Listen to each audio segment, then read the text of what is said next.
क्या हाल है यार आप सभी के। मेरा नाम है अक्षय शर्मा, देख रहे हो हमारा बहुत ही प्यारा सा चैनल साइको प्रोडिजी, और आप आ चुके हो एक बहुत ही अमेजिंग वीडियो के अंदर। वीडियो इज़ अबाउट कि कैसे आपको ये जो 4 साल की अब बीए साइकोलॉजी हो रही है उसको कैसे यूटिलाइज करना है, what to do and when to do, which is very very important. Personal suggestions दूंगा, पर्सनल अपने एक्सपीरियंस के हिसाब से बताऊंगा क्या टाइम पे क्या करना would be the best thing.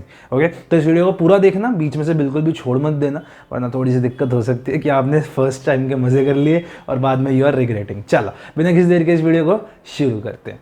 Video को शुरू करने से पहले सोचा आपको बताऊंगा कि यूट्यूब चैनल को आप सब्सक्राइब करो, टेलीग्राम चैनल को ज्वाइन करो, बहुत सारे बच्चे आपके जैसे। And then 2 big announcements. Number 1 CUET PG, अगर आप बैचलर्स के फाइनल ईयर के बच्चे हो तो आपको CUET PG देना होगा आप MA साइकोलॉजी करने के लिए।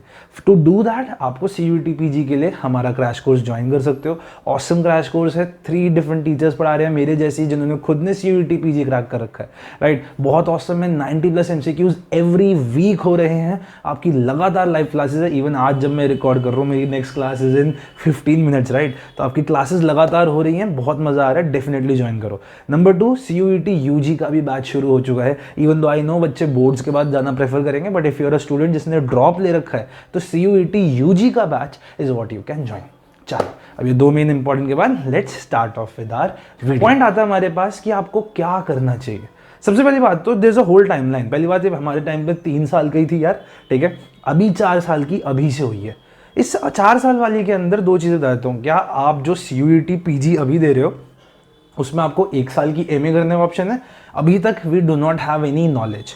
हो सकता है अगर DU निकाले अपना ब्रोशर तब हो येस हो, पर हो सकता है मोस्ट प्रोबेबली जो मेरे को लग रहा है दैट इज अ नो। मेरे वाले टाइम पे I am in my first year, अभी तक नहीं है 1 ईयर की MA का कोई प्रावधान। सेकंड अभी जो आ रहा है हमारे जो फ्रेशर्स आएंगे, आई डोंट रियली थिंक होगा, बट अगर होगा तो definitely you will get to know, ठीक है। तो अगर आप अपनी 4 साल की करने जा रहे हो या कर रहे हो, what is the timeline that you should actually follow. अब टाइमलाइन क्या फॉलो करनी है। नंबर 1 आपको पता है फर्स्ट ईयर का सेम 1 सेम 2। आप सेम 1 में जब कॉलेज आते हो, this is the time to do 100% मजे। और ये बात आपको बड़ी वियर्ड लग सकती है, पर सेमेस्टर 1 में पढ़ाई तो मतलब छूने का कोई पॉइंट ही नहीं है। ऐसा भी नहीं है कि फेल ही हो जाओ। Yes, do study but majorly मजे करो।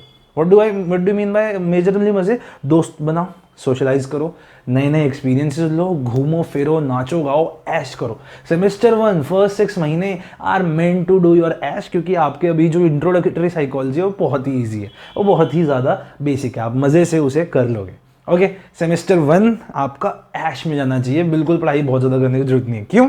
क्योंकि आपने करी भी तो आपके नंबर इन एनी केस कम आने वाले हैं। सेमेस्टर 1 में मेरी पहली बार 8.7 CGPA आई थी, एंड उसके बाद से मेरी 9.6 के नीचे कभी CGPA गई ही नहीं। तो सेमेस्टर 1 में सबको नियरली झटका तो लगता ही है। सेम 1 में झटका लगा, अब आए सेम 2 के अंदर, अभी भी फर्स्ट ईयर ही चल रहा है। कंटिन्यू और मजे, डिक्रीज देम।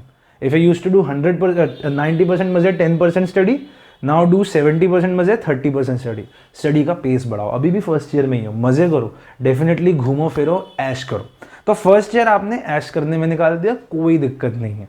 क्यों? क्योंकि this is always a time जो कि इंट्रोडक्टरी टाइम है, तो आपको इतना स्ट्रेस नहीं लेना यार। कॉलेज लाइफ एंजॉय भी करनी है, कॉलेज लाइफ एंजॉय नहीं करोगे तो कुछ नहीं फायदा। अब आते हैं आपके सेकेंड ईयर पे। Second year is very very important, क्योंकि इस समय के अंदर आपके दिमाग में ख्याल आ जाने चाहिए कि मेरे को करनी है इंटर्नशिप। आपको करनी है इंटर्नशिप, आपको जॉब करनी है, आपको फ्रीलांसिंग करनी है, आपको पढ़ाना है, आपको कुछ भी करना है। Second year should be the starting point. Okay, if you want to do an internship, कहाँ इंटर्नशिप करनी चाहिए। नंबर 1, कोशिश करो किसी साइकोलॉजिस्ट के अंदर कर सको। अगर आपको ये आता है सर वो बहुत ज़्यादा पैसे ले रहे हैं, भैया वो बहुत ज़्यादा पैसे ले रहे हैं, कुछ लोग डेफिनेटली पैसे लेंगे, जस्ट मेक श्योर अगर आप पैसे दे भी रहे हो ना तो you are doing it under someone who is practising. अगर आप साइकोलॉजी वाली ले रहे हो कि भैया मैं तो साइकोलॉजी की इंटर्नशिप कर रहा हूँ, क्लिनिकल साइकोलॉजी की इंटर्नशिप कर रहा हूँ, जैसे कि आजकल यूट्यूब पे चलता है, इंस्टाग्राम पे चलता है, वो वाली नहीं जिसमें क्लासरूम में पढ़ाते हैं, वो फोर्टिस वाली नहीं, not at all. The one जिसके अंदर यू कैन ऑब्जर्व पेशेंट्स, चाहे वो एक सोलो आपका क्लिनिकल साइकोलॉजिस्ट हो, या एक हॉस्पिटल हो, या एक पूरी एसोसिएशन हो। अगर आपको मिल रहे हैं, भले ही पैसे देने पड़ रहे हैं, लेकिन आपको लाइव एक्सपोजर मिल रहा है ऑब्जर्वेशन का, आपको लाइव एक्सपोजर मिल रहा है कि आप काम कर पा रहे हो उस एरिया में, that is the type of internship you should do. What kind of internship you should not do? The internship जिनके अंदर आपको बेसिकली पैसे नहीं मिल रहे, पैसे लिए जा रहे हैं, लेकिन आपको पढ़ाया जा रहा है, तो पढ़ाने वाली इंटर्नशिप्स हमें अवॉइड करनी है, ठीक है। तो सेकंड ईयर की शुरुआत से आपको अपनी इंटर्नशिप्स पे जोर देना शुरू कर देना, okay, that is a very important thing. Suppose आप इंटर्नशिप नहीं करना चाहते, what else you can do, आप अपने कोर्सेज इंक्रीज करो। अब कोर्सेरा वगैरह पे बहुत से कोर्सेज होते हैं, बिल्कुल होते हैं, आपको किस में ध्यान देना है, आपको ऐसे कोर्सेज करने हैं जो एक पर्टिकुलर थेरेपी से रिलेटेड है। अगेन एक ऐसी चीज़ बता रहा हूँ जो आपको पूरी लाइफ हेल्प करेगी, ये कोई नहीं बताएगा, क्योंकि दिस इज समथिंग जो मैं अभी लर्न कर रहा हूँ। अगर आप कोई कोर्स भी कर रहे हो ना, make sure to do courses on specific therapies. Do a Coursera course on CBT, do a Coursera course या Udemy course on suppose RET, systematic desensitization, behavioural therapy.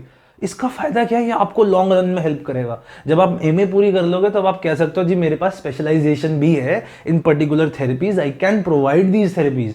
Even though course के पैसे लगेंगे जो कि लगने चाहिए, आपको सर्टिफिकेट लेना है 1500-2000 रुपये का है, पर it would be very well worth it, ठीक है। तो आपको अगर इंटर्नशिप नहीं करनी, आपको ये करने हैं कोर्सेज, तो these are the courses you should do. अगर आपको कोई फ्रीलांसिंग करनी है, गो फॉर इट, मजे करने हैं, डोंट गो फॉर इट, अभी मजे करो, लेकिन I would say freelancing like teaching, you want to start up your own social media account or anything, this is the time. देखो जो भी कर रहे हो, build your something, build something productive, ठीक है, not don't go for MA की चीजें, build something productive. Second year के थर्ड सेमेस्टर में आपने ये शुरुआत करी, फोर्थ सेमेस्टर में कंटिन्यू दैट, ओके। अब इसके बाद आता है आपका third year, which will be final year for your theory, क्योंकि फोर्थ ईयर में आगे रिसर्च है, इवन दो उसमें पढ़ाई होगी, पर मेजरली उसमें आपकी रिसर्च ही रहेगी।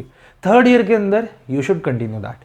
अब कंटिन्यू कर सकते हो either on the same level if you are able to manage, और ऑन अ लोअर लेवल, जैसे कि मैं था, मैंने कंटिन्यूअसली फ्रॉम माई बैचलर्स का फर्स्ट ईयर टू बैचलर्स का फाइनल ईयर क्लास 12th की क्लासेस दी, तो दैट और यूट्यूब वीडियोज बनाई, that was something constant, I was able to do, right. अब जब मैं एमए में आ चुका हूँ, तो मैं class 12th CUET, UG CUET, PG, DU, SOL, IGNOU, इन सब की क्लासें प्रोवाइड कर रहा हूँ। So you know I have increase the load as I have grown, right. पर it's all up to you. मैं तो यही कहूँगा कि थोड़ा सा लोड कम कर लेना, थर्ड ईयर में पढ़ाई थोड़ी मुश्किल हो जाती है, ठीक है, क्योंकि डीपर चीज़ें आ रही हैं, डीपर मेहनत वाली चीज़ें आ रही हैं, तो हो सकता है आपको ऐसे टॉपिक्स आ जाए which are really a little difficult. So आपका ये फर्ज बनता है that you should only think about yourself, ठीक है, थोड़ा सा काम वाम पे कम आ जाओ, थोड़ा इंटर्नशिप वगैरह पे कम आ जाओ, बट मेक श्योर आप अपने टाइम को वेल मैनेज करो for studies part, okay. Third year में आपने कंटिन्यू किया, थोड़ा लोअर पेस पे कंटिन्यू किया, पर डेफिनेटली कंटिन्यू किया। Now we are talking about the fourth year और the final year of your research. Research वाले टाइम को आपको पूरी तरीके से रिसर्च पे ध्यान देना है, पूछो क्यों, एंड दैट इज बिकॉज वो सेम रिसर्च इसी लेवल की आपको पीएचडी में काम आएगी, बहुत ज़्यादा काम आएगी। ये समझ लो आप अपनी पीएचडी के लिए 1 साल का प्री रन कर रहे हो, जो आप इस 1 साल में करोगे वही आपको 3 साल में करनी आगे पीएचडी, और हो सकता है ज़्यादा टाइम भी लगे, but definitely this is the time जब आपको लर्न करना है हाउ टू डू रिसर्च। बहुत इंपॉर्टेंट है रिसर्च करनी, और अगर आपकी रिसर्च पब्लिश हो जाती है that's always a cherry on your cake, ठीक है। सो मेक श्योर आप इस समय रिसर्च कर रहे हो, कोशिश करो आप अपने टीचर्स के साथ मिलके कुछ स्पेसिफिक अपने रिसर्चेस को पब्लिश करा सको। इसी उम्र में करा सकते हो डेफिनेटली, जब आपका फर्स्ट सेमेस्टर मतलब आपका चल रहा है 7th सेमेस्टर चल रहा है ना, 7th सेमेस्टर में एक रिसर्च अपने टीचर के साथ मिलके पूरी कर लो जो 8th तक पब्लिश हो जाए। अब वो आप एक पब्लिश्ड ऑथर बन जाओगे, एक पब्लिश रिसर्चर बन जाओगे, जो कि बहुत बड़ी अपॉर्चुनिटी होगी, बहुत बड़ी बात होगी, ठीक है। So do that. तो आपका फोर्थ ईयर है, रिसर्च पे ध्यान दिया, रिसर्च में आपने सेल्फ अपनी तरफ से भी रिसर्च करी, कॉलेज के साथ मिलकर भी करी, डिसर्टेशन पे ध्यान दिया, रिसर्च समझी। और एक इंपॉर्टेंट प्रो टिप देता हूँ, जो जो रिसर्च के अंदर आपको रिसोर्सेज मिल रहे हैं ना, be it how to use SPSS, be it all the details of कौन सी प्रकार की एनालिसिस कहाँ लगाते हैं, अनोवा कहाँ लगाते हैं, कोरिलेशन कहाँ लगाते हैं, उसके नोट्स को कभी मत फेंकना, वो एज इट इज MA में काम आएगी और एज इट इज PhD में भी काम आएगी। So don't throw away those notes because those notes are very very very important, ठीक है। सो आपने जब ये पूरी टाइमलाइन बनाई, फोर्थ ईयर खत्म होते होते आपने क्या क्या कर लिया, आपने कॉलेज लाइफ एंजॉय कर ली, number 1 very big thing. Number 2 आपने इंटर्नशिप्स कर ली। नंबर 3 आपने अगर अपना काम कर रहे थे तो अपना काम कर लिया, हो सकता है वो बड़ा, हो सकता है खत्म हुआ, पर कुछ तो किया।